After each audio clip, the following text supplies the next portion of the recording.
Praise the lord. యేసుక్రీస్తు దివ్యనామంలో ఉదయకాల సమయంలో కార్యక్రమం వీక్షించుతున్న మీ అందరికీ నా హృదయపూర్వక వందనాలు తెలియజేస్తున్నాను. ఇది కడవరి దినాలు.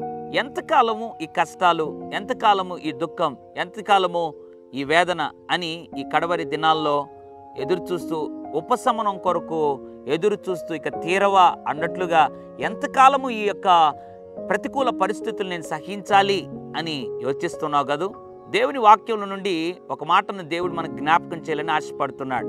కడవరి దినములలో జరిగే సంభవాల గురించి యేసు ప్రభు మాట్లాడుతూ ప్రవచనాత్మకంగా ఆయన అనేక విషయాలు తెలియపరిచారు. అందులో మత్తయి సువార్త 24వ అధ్యాయం 13వ వచనం, అంతము వరకు సహించిన వాడెవడో వాడే రక్షించబడను. అంతము వరకు సహించాలంట, వాడు రక్షించబడతాడంట. దేవుని యొక్క వాక్యం సెలవిస్తూ ఉంది, ఈ దినాల్లో కలిగే ప్రతి వేదన, దుఃఖము, కష్టమును సహించి సోలిపోకుండా అంతము వరకు నువ్వు సహించగలిగితే నువ్వు రక్షించబడతావు. కాబట్టి ప్రార్థన చేయి. దేవుడు తన చిత్తానుసారంగా తొలగించాల్సినవన్నీ తొలగిస్తాడు. ఒకవేళ ఇది మనం సహించాలి అని దేవుడు ఒకవేళ కనుక అనుమతిస్తే సోలిపోకుండా అంతము వరకు ఏ పరిస్థితినైనా నువ్వు సహించగలిగితే నీ జీవితంలో దేవుని యొక్క బలమైనటువంటి కార్యాలు చూస్తావు.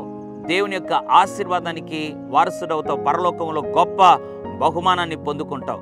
కాబట్టి అంతము వరకు మనం నమ్మకంగా, ఓపికగా సహించుటకు దేవుడు ఏ పరిస్థితినైనా మనము ఆ పరిస్థితుల్లో సహించి నడిపించుటకు దేవుడు మనకు కృప అనుగ్రహించునుగాక.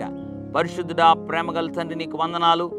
అంతము వరకు సహించిన వాడెవడో వాడే రక్షించబడతాడన్నావు.